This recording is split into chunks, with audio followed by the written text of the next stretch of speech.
நோய் எதிர்ப்பு சக்தி அதிகரிக்க நம்ம என்னென்ன உணவுகள் சாப்பிடலாம், முக்கியமாக உணவில் இதையெல்லாம் சேர்த்துக்கொண்டா ரொம்ப நல்லது அப்படின்னு பார்த்தோம்னா, என்னென்ன மூலிகைகளை நம்ம சாப்பிடலாம், இல்லை கீரை வகைகள். ஸோ இதெல்லாம் சாப்பிட்டா நம்ம உடல் ஆரோக்கியமாக இருக்கும், நோய் எதிர்ப்பு சக்தி அதிகரிக்கும் அப்படின்னு சொன்னோம்னா என்னென்ன உணவுகள் அப்படின்றத நம்ம பார்க்கலாம்.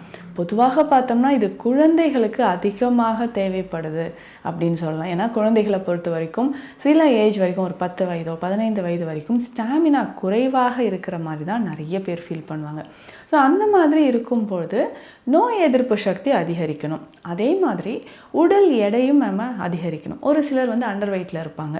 என்னடா இது உணவு சாப்பிட்றதே இல்லை, பசி இல்லை, அதுக்கப்புறம் ரொம்ப அண்டர் வெயிட்டில் இருக்கிறாங்க அப்படின்னு சொல்லும்போது எந்த மாதிரியான உணவுகள் எடுத்தால் உடல் நமக்கு ஆரோக்கியமாக இருக்கும்.